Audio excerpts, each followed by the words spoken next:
The annual company picnic felt like a public execution.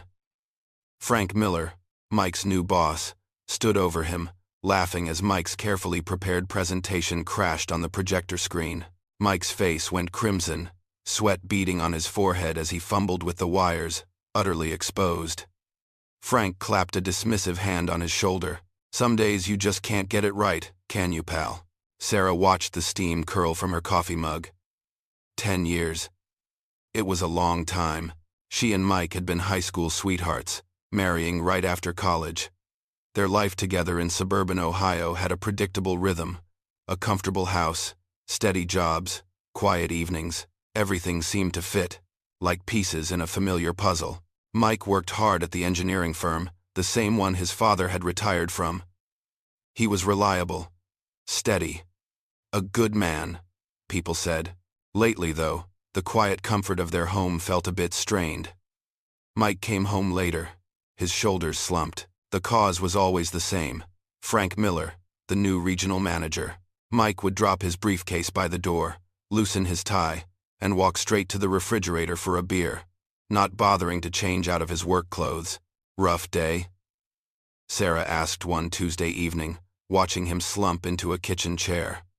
He looked tired, the lines around his eyes a little deeper than she remembered. Frank Miller was a heavy hand on him, it seemed. Mike took a long swallow from his bottle. "Miller just dumped the Springfield development onto my desk. Said he trusts me to handle it. Whatever that means.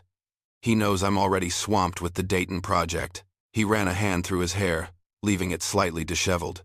"Another week of late nights, I guess. I just gotta suck it up." Sarah placed a plate of warmed leftovers in front of him. "He can't keep doing that. You're working yourself ragged." She wanted to offer more, but the words felt hollow even to her own ears. Mike just grunted, pushing food around his plate.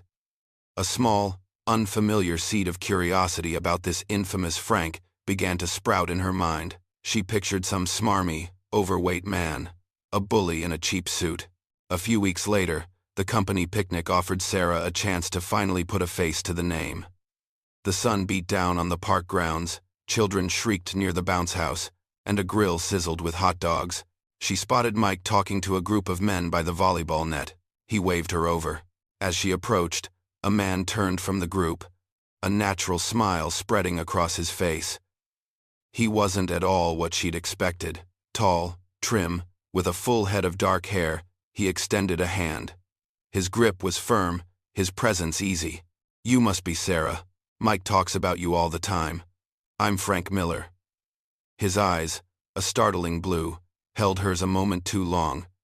A strange jolt, like static electricity, prickled her skin. He was charismatic, certainly not the smarmy character Mike had painted. Mike returned with 2 sodas, his expression tightening almost imperceptibly as he observed Sarah and Frank. "I see you've met my wife," he said, handing Sarah her drink. His tone was flat, lacking his usual warmth. Later, as they walked toward the car, Mike complained again about Frank's management style. "He's all talk and no action. Leaves everyone else to pick up his slack." Sarah found herself defending Frank. "He seemed capable, Mike, and very personable. Maybe he just delegates a lot." Mike stopped, his brow furrowed. "Are you seriously defending him? The man's a leech." His baffled look made a twinge of guilt run through her. But it was quickly overshadowed by a strange, forbidden thrill. She dismissed it. Just a passing thought, nothing more. Weeks later, the company's annual dinner approached. Sarah stood in front of her closet, pulling out dresses she hadn't worn in months. She settled on a sapphire blue one she'd bought last year, the fabric soft, flowing. She spent extra time on her hair, a subtle curl around her shoulders, and applied a touch more mascara than usual.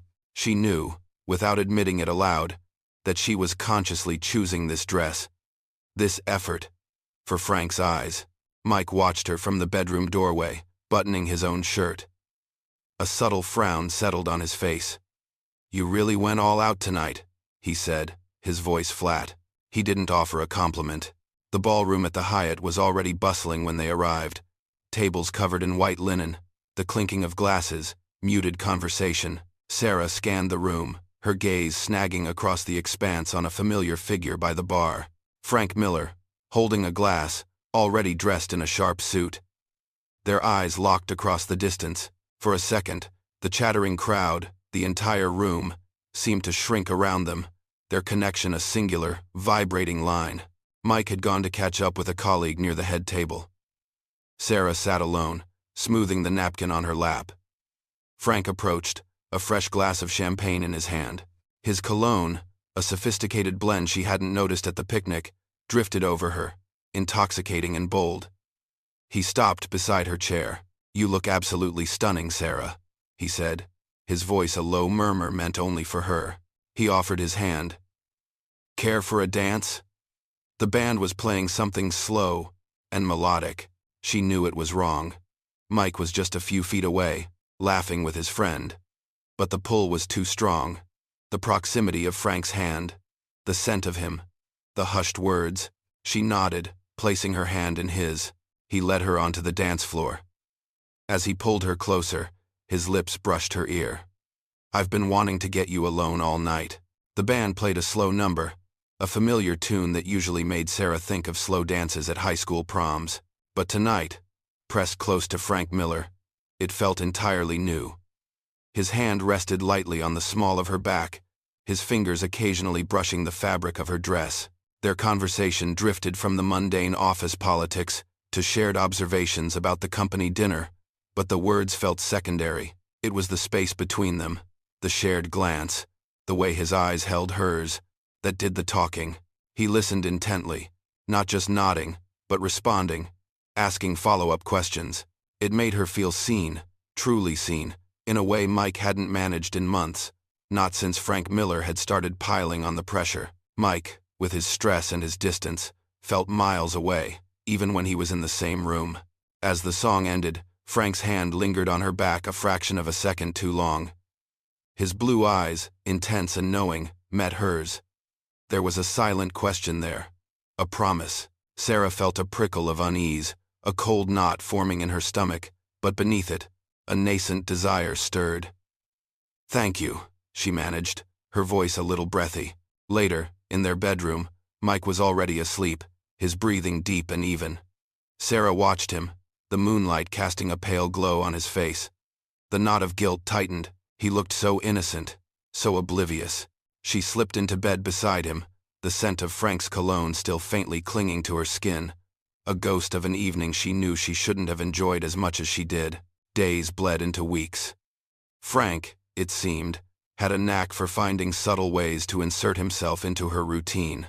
An email about a minor administrative detail would contain an extra line, a casual inquiry about her weekend. A hallway chat about a new project would subtly veer into personal territory. A shared frustration about a difficult client. A comment on the changing weather. Sarah found herself looking forward to these small interactions, a secret world beginning to bloom, hidden in plain sight. Her phone, once an occasional distraction, now felt like a conduit to something exciting, always within reach. Always checked. Mike, of course, noticed. "Everything all right, hun?" he asked one evening, watching her scroll through her messages for the third time in 10 minutes.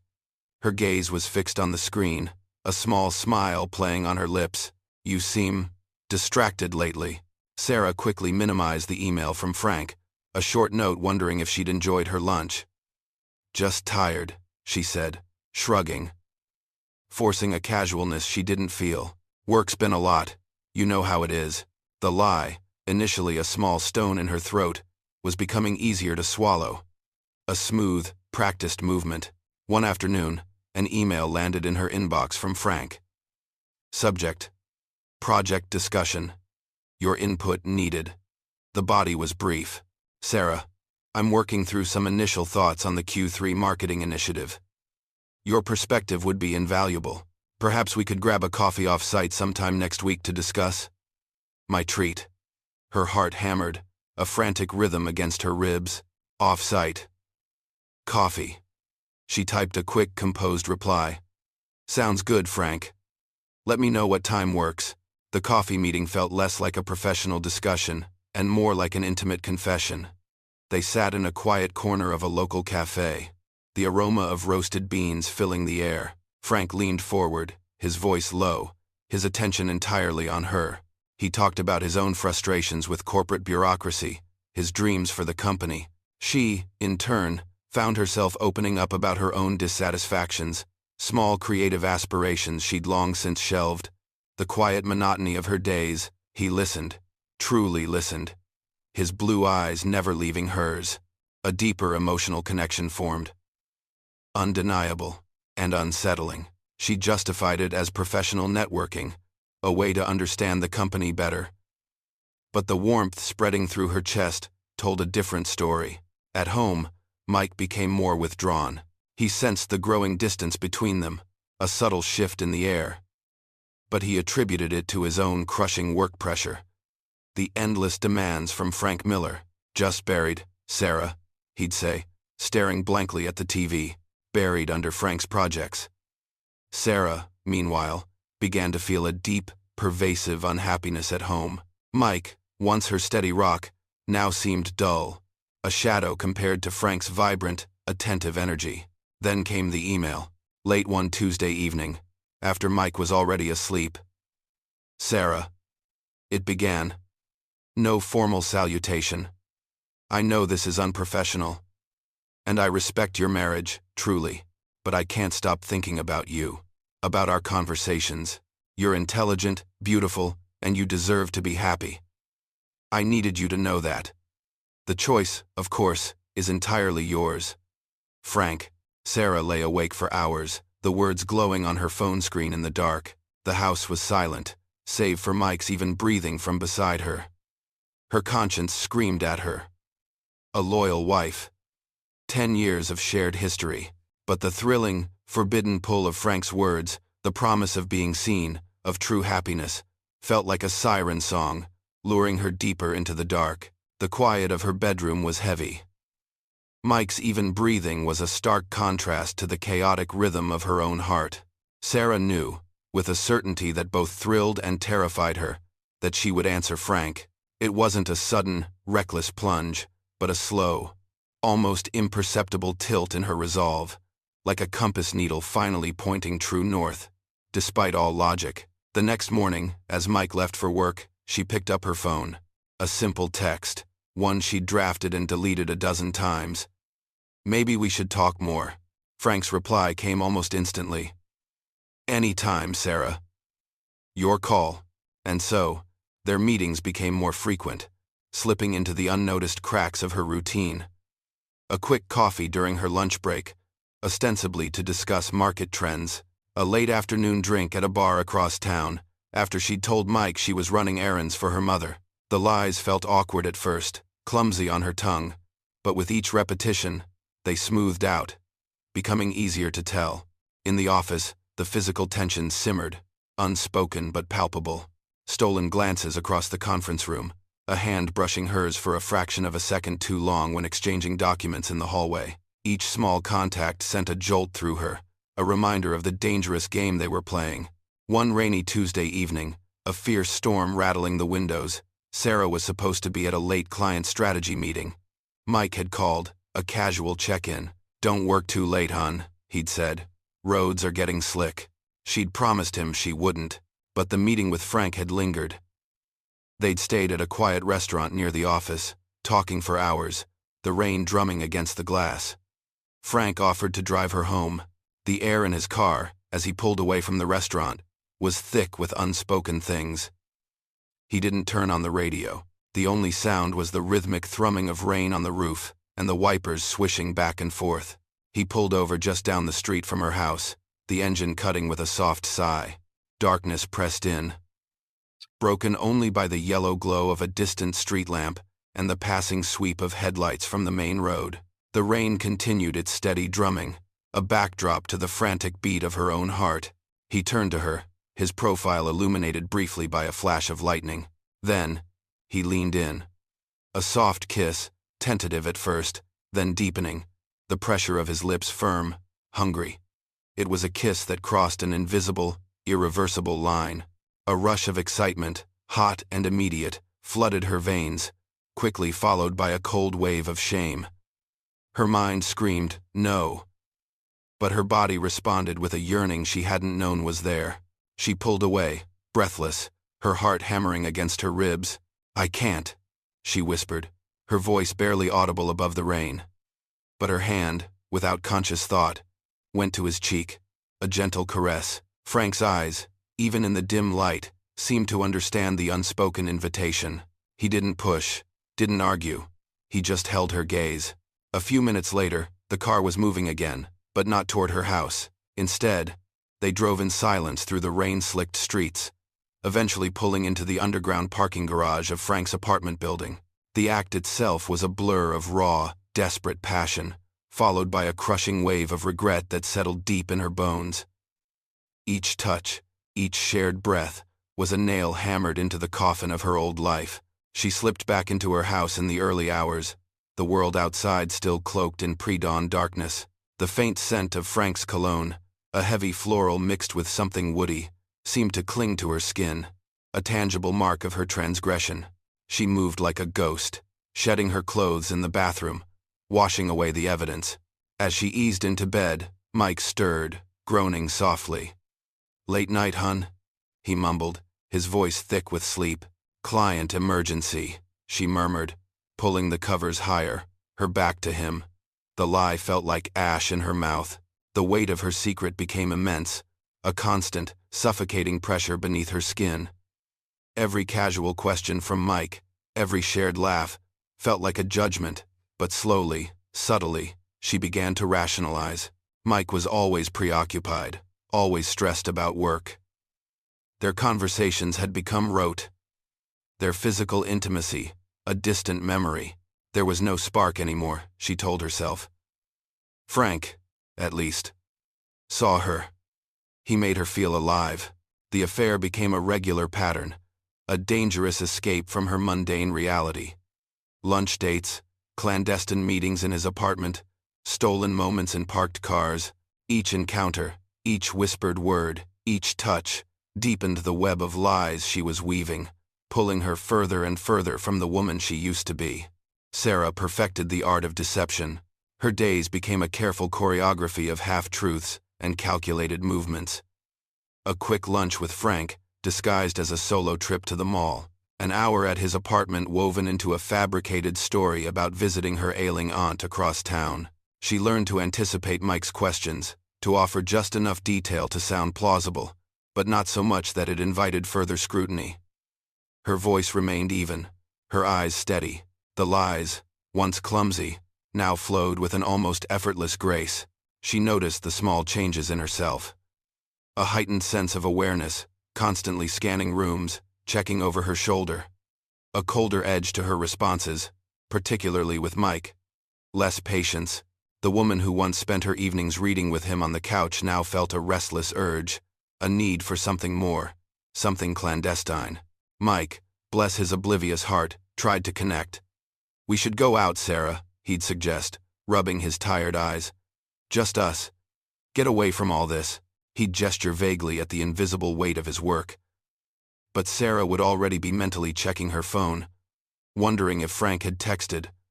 Her mind 1,000 miles away, plotting her next stolen hour. "Maybe next weekend, hun," she'd say. A faint apology in her tone that wasn't quite sincere. Her closest friend, Brenda, a woman who had known Sarah since middle school, eventually noticed the shift. Over coffee one Saturday morning, Brenda watched Sarah pick at a muffin, her gaze drifting toward the window. "You seem different lately, Sarah," Brenda said, her voice gentle, probing. "Everything all right?" "You've been quiet, distant." Sarah forced a smile. "Just work stuff, you know. Mike's boss is really piling it on, and it's stressing me out too." The lie came easily. A well-worn path, a pang of guilt, a sharp, cold jab, pricked at her. Lying to Mike was one thing. Lying to Brenda, who knew her better than almost anyone, felt like another betrayal entirely. The circle of deceit widened, encompassing more and more of her life. With Frank, Sarah felt understood, appreciated. He listened to her, truly listened, making her feel intelligent, desirable. He remembered small details she'd mentioned weeks ago, asking about them, proving he valued her words. He fulfilled needs she felt Mike no longer met. An attentive gaze, a shared laugh that truly felt shared, a sense of being pursued. These moments with Frank offered intense joy, a thrilling escape from the dull hum of her everyday life. But they were always followed by a crushing, nauseating guilt that would hit her the moment she stepped back through her front door, back into the life she was destroying. Mike, exhausted from his own struggles, would try to confide in her. "Miller's pushing us to work weekends now, Sarah. I just don't know how much more I can take." He'd slump onto the couch, looking for solace, for her usual comforting hand, but Sarah would be emotionally unavailable. Her mind already replaying Frank's last text, his last touch, lost in her own complicated world. She'd nod, offer platitudes, but her heart wasn't in it. She found herself comparing Mike unfavorably to Frank. Mike's reliable predictability now seemed dull. His quiet strength felt like a lack of passion. His honest exhaustion, a sign of weakness. It was a cruel internal critique, solidifying a quiet resentment that festered beneath her practiced calm. The initial thrill of the affair, however, began to wane, slowly replaced by a constant hum of anxiety. Fear of discovery became a low thrum beneath her skin, a persistent worry that gnawed at her peace. She started to get sloppy. One evening, as Mike reached for her phone to check the weather, a text from Frank flashed across the screen. "Missing you. When can I see you again?" Sarah snatched the phone back, her heart leaping into her throat. "Wrong number," she mumbled, too quickly. Mike shrugged, accustomed to her odd moods, but he noticed. Her phone was always face down now, always locked. A subtle shift in their unspoken trust, a tiny crack in the foundation of their 10-year marriage. Then Frank started talking about a future for them. "We could get a place together," he said one afternoon, tracing patterns on her arm. "Start fresh. Just you and me." The words, meant to be romantic, sent a jolt of panic and confinement through Sarah. A future? With Frank? Away from everything she knew? The thought, once alluring, now felt like a trap. She looked at him. Truly looked at him. And for the first time, saw not just the exciting new man, but the potential wreckage, the depth of the damage she was causing, not just to Mike, the man she'd promised to cherish, but to herself, to her own integrity, felt like a physical blow. The double life, once an escape, had become exhausting, unsustainable. It was a prison built of her own choices, its walls closing in. Mike, despite the crushing weight of his job, had a quiet way of noticing things. He'd always been observant, a detail man in his engineering work, and that translated to home. One evening, as he hung up Sarah's sweater that had been draped over a kitchen chair, a scent hit him, not her usual vanilla and rose, but something sharper, more masculine, mixed with a floral note he didn't recognize. He frowned, dismissing it as lingering perfume from a colleague, but the memory of it stuck, an unacknowledged burr under his skin. He started asking more pointed questions about her late nights. "Client emergency again, hun?" he'd ask, his voice still gentle, but with a new, unsettling edge of suspicion. He'd watch her face as he spoke, searching for something. Sarah's answers, once smoothly delivered, became defensive, vague. "Just a lot going on," she'd mutter, turning away, busying herself with trivial tasks. You know how Frank is. Each evasive response only fueled Mike's growing unease, a cold dread seeping into the corners of his mind. One evening, driving home from a late meeting, Mike took a shortcut through an unfamiliar part of town. He glanced to his left and saw Sarah's familiar silver sedan, parked almost discreetly, a few blocks away from a block of new apartment buildings. It was far from her office, far from any of their usual haunts. He dismissed it as a coincidence, a stray thought.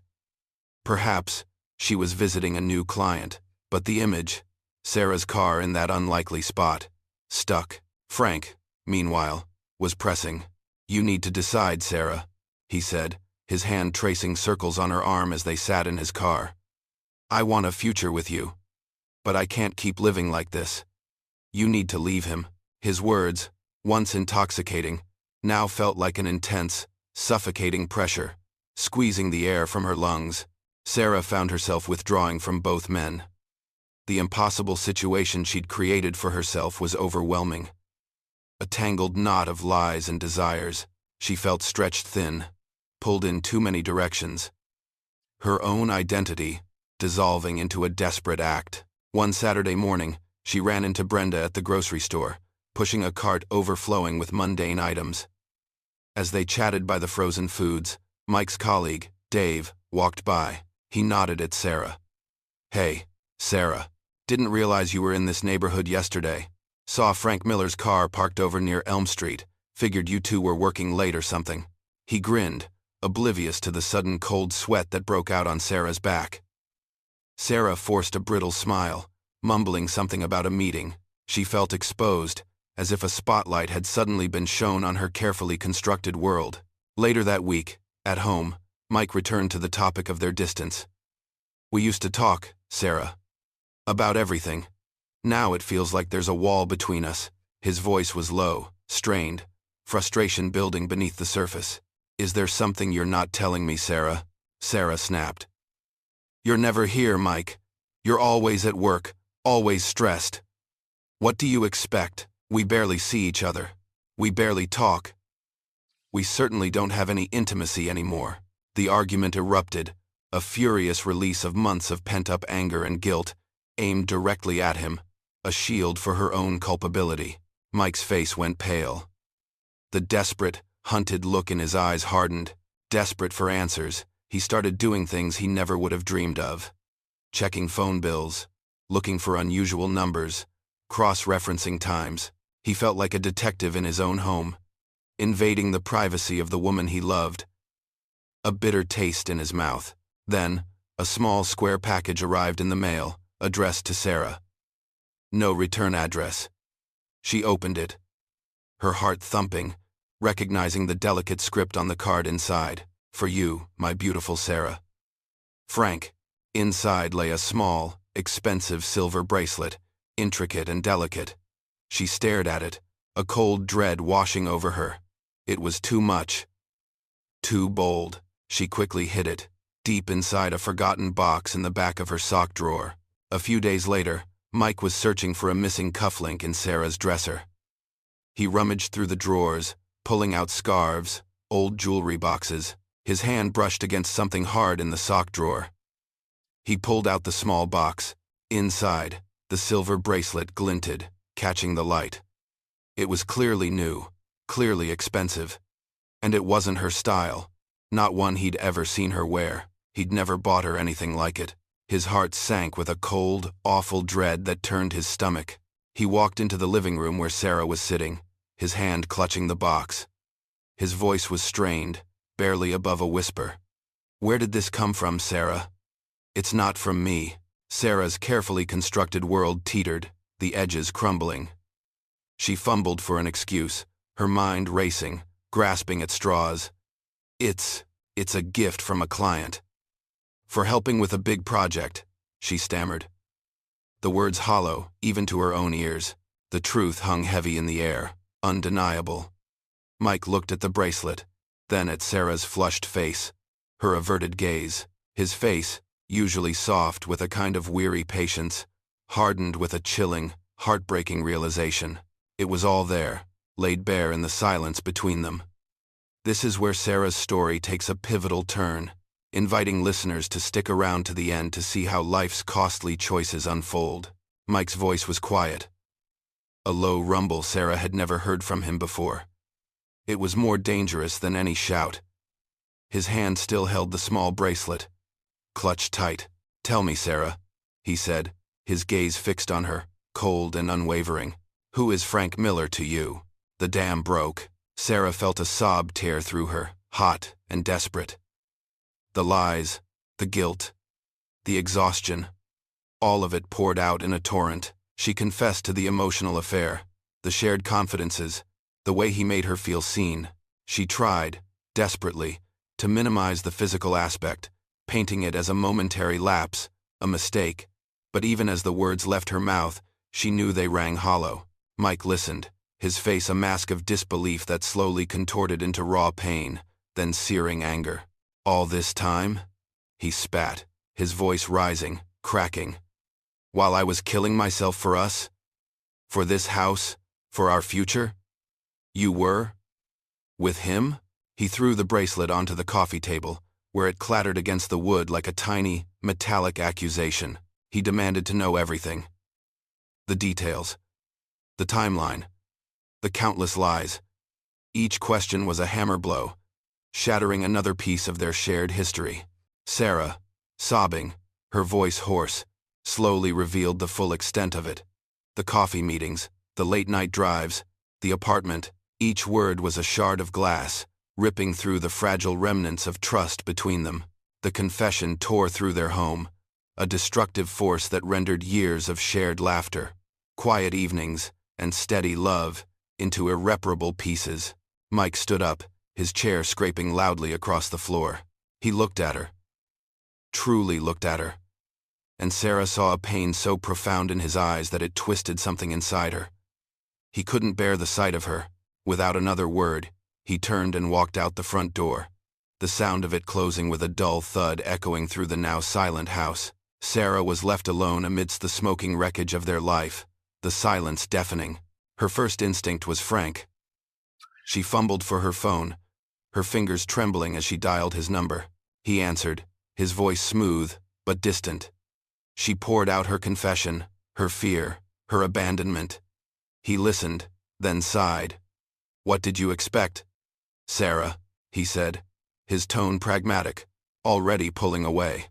"This was always a risk. I told you what I wanted. You made your choice."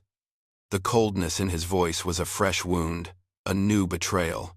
Meanwhile, Mike called Brenda. His voice, when she answered, was broken, unrecognizable. He shared the devastating news in halting, choked sentences.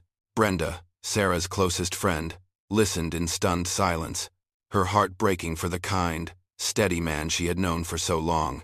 The news spread quietly through their small circle, whispers carried on the wind, glances that lingered too long. Judgment followed Sarah like a shadow, clinging to her every move.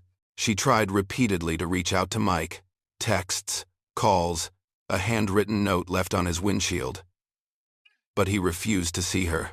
The betrayal was too deep, the wound too fresh for any words to mend. Their quiet Midwestern home, once a sanctuary of comfort and familiarity, now felt cold, cavernous, filled with unspoken accusations. Every creak of the floorboards, every shadow, seemed to condemn her. The silence was not peaceful, but a heavy, suffocating weight. A week later, a registered letter arrived. Mike was initiating legal separation proceedings. The legal jargon felt clinical, brutal, hammering home the harsh reality of her choices, pushing Sarah further into despair. This was it. The end. She faced Frank again, catching him in his office. He offered lukewarm support, a pat on the shoulder, a superficial apology. "I'm sorry it came to this, Sarah," he said, avoiding her eyes. In that moment, looking at him, she realized he wasn't the man she had imagined, the attentive, passionate lover who saw her. He was just a fleeting, selfish escape, a catalyst for her own destructive desires. The comfort she had sought from him, the perceived understanding, turned hollow, leaving her feeling used, abandoned, and utterly alone. Sarah was left with the agonizing reality, stark and inescapable. She had chosen a momentary thrill, a fleeting validation, over a decade of shared love, unwavering loyalty, and a carefully built life. The small apartment on the edge of town felt like a temporary holding cell. Its beige walls and impersonal furniture mirrored the emptiness inside Sarah. She had packed quickly, numbly, leaving behind a decade of shared life. A house filled with memories. Boxes sat unopened in the corner of the spare bedroom, a testament to a future she hadn't yet imagined. Mike refused to speak to her directly. All communication now flowed through their respective lawyers, a cold, formal exchange of demands and stipulations. Each email from her lawyer felt like another piece of her life being parceled out, decided by strangers. Work became strained. The office environment, once a familiar backdrop, now felt cold and brittle. Frank avoided her publicly, feigning professionalism, his blue eyes carefully averted whenever she passed. He'd nod briefly, a curt acknowledgement. A ghost of the man who had whispered promises in the dark. Her friends, particularly Brenda, were torn. Some, without hesitation, sided squarely with Mike, their loyalty firm. Others offered cautious support, a quiet coffee, a sympathetic ear. But beneath their kindness, Sarah felt the sharp current of judgment. Unspoken but palpable, she was the one who had broken the rules, shattered the comfortable illusion of their Midwestern lives. She tried to rebuild, to find a new routine, but the loneliness was crushing. It was a constant, heavy reminder of what she had lost, a tangible weight on her chest that made breathing difficult. Evenings were the worst, the silence of the small apartment amplifying her regret.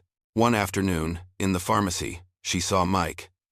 He was buying cold medicine, his hair a little longer, his shoulders slumped. He looked gaunt, heartbreakingly thin, and the dark circles under his eyes spoke of sleepless nights. He didn't see her. The guilt consumed her then, a bitter, metallic taste in her mouth, a burning shame that she had caused this pain to a good man. Weeks turned into months. Frank, ever the opportunist, was now openly dating someone new at the office, a younger woman from the marketing department. They laughed a little too loudly by the coffee machine, their hands lingering as they passed. It was a stark, brutal highlight of Sarah's disposable role in his life. A fleeting distraction quickly replaced. The financial difficulties were unexpected, a sharp, cold slap of reality. She had always relied on Mike's steady income, on their joint savings, now on her own. The cost of the apartment, the bills, the basic necessities, felt overwhelming. The full impact of losing their joint assets, the security they had built, hit her with a painful force. She considered talking to a therapist. The why of her actions gnawed at her, a relentless question mark. Why had she jeopardized everything?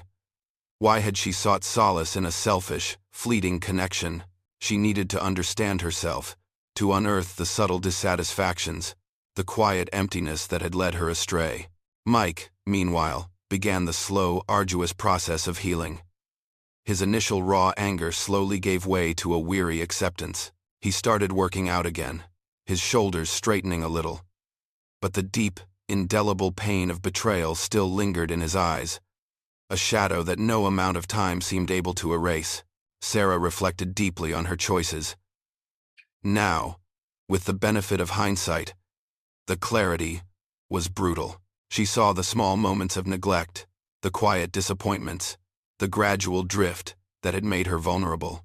She had chosen to look outside, instead of tending to what was already there. The small Midwestern town, once her sanctuary, now felt smaller, more judgmental. Every glance from a neighbor, every muted conversation, felt like a silent accusation, a confirmation of her fall from grace. She was Sarah who left Mike, Sarah who had an affair. She attempted a heartfelt apology to Mike, a long, rambling letter delivered through their lawyers, pleading for understanding, for forgiveness. It was met with a weary, unforgiving silence. No response came. It was the hardest truth of all. The weight of paying the price became a daily burden, not just legal or financial, but deeply emotional and spiritual. Her spirit felt bruised, her soul heavy with regret. She started to understand the true meaning of the betrayal, not just to Mike, but to herself, to her own moral compass, to the woman she had once believed herself to be. The divorce papers, neatly stacked on her kitchen counter, marked the official end. It wasn't a sudden shock, but a final, blunt confirmation of what had already been lost.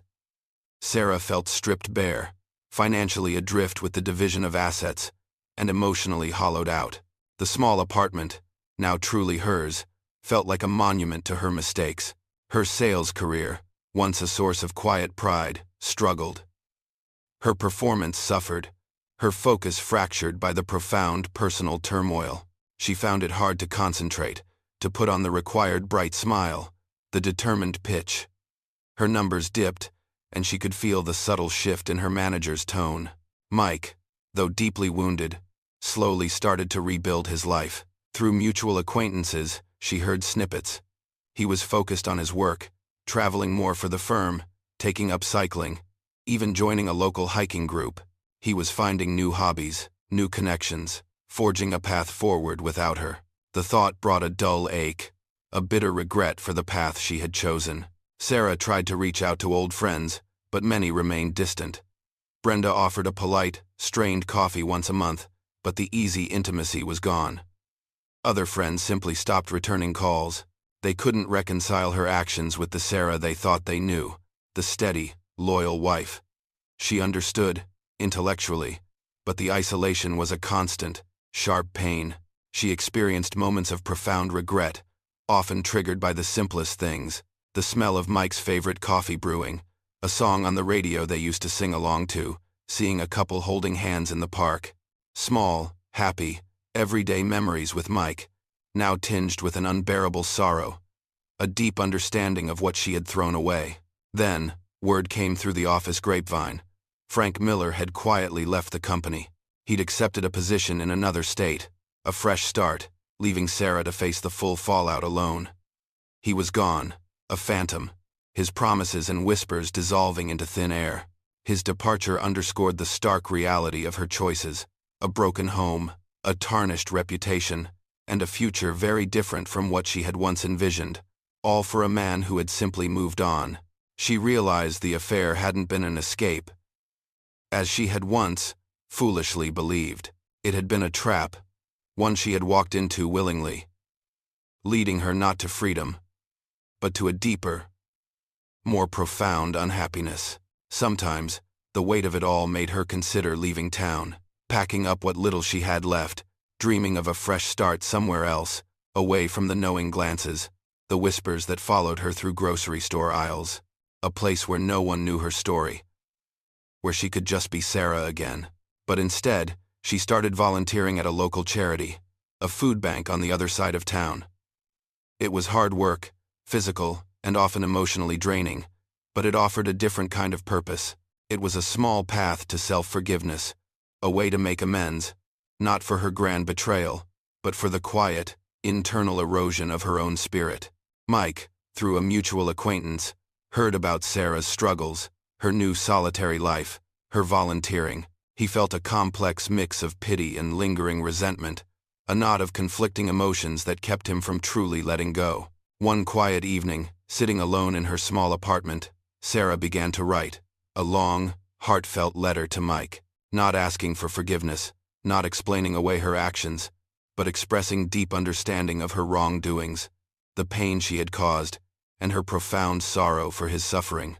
She wrote about the woman she used to be, the woman she lost, and the woman she was trying to find again. The letter was never sent. She folded it carefully, tucked it into an old shoebox, but the act of writing it was therapeutic, a crucial step towards owning her actions, forgiving herself, and finding a fragile measure of self-acceptance. She accepted that some bridges were burned forever, that the past could not be unwritten. Healing was a long, solitary road she must walk alone, carrying the weight of her choices. The small-town grapevine, she knew, would ensure the affair story lived on. A cautionary tale she had become an enduring part of, a permanent fixture in the local memory. Months turned into a year. Sarah had found a new job, a less glamorous but stable position in a different sector, away from her past life at Mike's firm. She worked in logistics for a small regional shipping company, the demands straightforward, the interactions mostly transactional. It was a quieter world, a stark contrast to the high-stakes sales environment she'd left behind. She lived a quiet life now, focused on rebuilding her sense of self-worth. One day, one honest interaction at a time.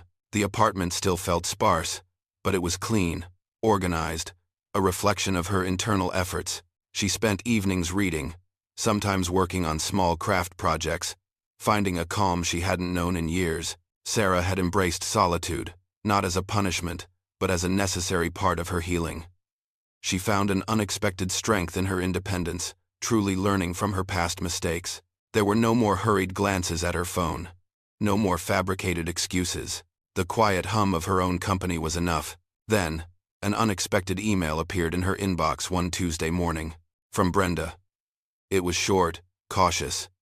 "Sarah, heard you're still in town. Maybe we could get coffee sometime?" No pressure. A small, tentative ray of hope, a fragile connection to a past she thought was entirely severed. They met at a small, independent coffee shop she hadn't been to before. Brenda was reserved at first, her gaze direct, analytical. "I was really disappointed, Sarah," she admitted, her voice low. "Mike was a good man. You hurt him badly." Sarah nodded, accepting the words, offering no excuses. She had paid the price. But then, Brenda softened, a hint of her old warmth returning. "Still," she continued, "I know you, Sarah. You're not a bad person. I hope you can find your way back." It was a difficult but honest conversation. A crucial step towards mending a broken thread. Brenda's belief in her capacity for change, however cautious, felt like a lifeline. Sarah reflected deeply on the morality of her choices. She understood now, with a clarity that stung, the profound, lasting impact of a momentary weakness, a fleeting desire. It wasn't just the affair itself, but the long chain of lies, the quiet erosion of trust, the fundamental disrespect for someone she had once loved. She learned to forgive herself, not for the act itself, which remained a painful scar, but for being human, for making a terrible, destructive mistake. She accepted that she had to pay the price. And that payment was not just the loss of her marriage and reputation, but the long, arduous journey of rebuilding her integrity. One afternoon, driving past the old neighborhood, she saw Mike. He was walking hand in hand with someone new, a quiet, kind-looking woman from another part of town. Sarah felt a pang, a familiar ache of loss, but beneath it, surprisingly, a genuine wish for his happiness. He deserved it. He truly did. She understood now that while she had paid a steep price, Mike also suffered immensely. Her actions hadn't just affected her. They had hurt everyone involved, leaving behind a ripple effect of pain. Sarah had considered leaving town, many times, but she decided against it, choosing instead to face her past, to build a new, honest future right where she was. This was her home, her community, and she would stand in it, changed but not broken. She found solace in mundane routines, the simple, honest moments of life she had once overlooked, the warmth of her morning coffee, the quiet satisfaction of a completed task at work, the rustle of leaves in autumn. These small, steady things, once taken for granted, now felt precious. A new, healthier sense of self emerged, forged in the fires of regret, self-reflection, and quiet resilience. It wasn't the vibrant, restless self she had once chased, but something deeper, more grounded, more truly herself. Occasionally, Frank's name would appear in industry news, a promotion, a new project, a ghost from a life she no longer inhabited or desired. The attraction, the thrill, was gone, replaced by a quiet sense of relief that she was no longer tied to that complicated, dishonest world. She dedicated herself to living a life of integrity, proving to herself and others that true change and growth were possible, even after profound mistakes. The sad audio story wasn't over. Not entirely, but it had transformed into a quiet narrative of resilience and redemption, a hard-won lesson in morality etched into the fabric of her being. Sarah finished her coffee, the last sip tasting faintly of ash, even though it was a fresh brew. The silence of her apartment was no longer lonely. It was simply silence. She thought of Mike, of Brenda, of the life she'd dismantled. It had been a long road, these past few years. A hard road. No grand gestures, no sudden epiphanies, just the slow, grinding work of living with what she'd done. She still saw Mike sometimes, from a distance, or heard snippets of his life through Brenda. He looked good. Happy, even. That was enough. Frank Miller was just a name in an old folder now, a faint echo of a mistake. Sarah had learned. She had paid, and though the scars remained, a part of her was stronger for it, forged in the quiet fire of her own consequences. She wasn't the woman she was, and she wasn't the woman she thought she wanted to be. She was just Sarah, and that was enough to start with.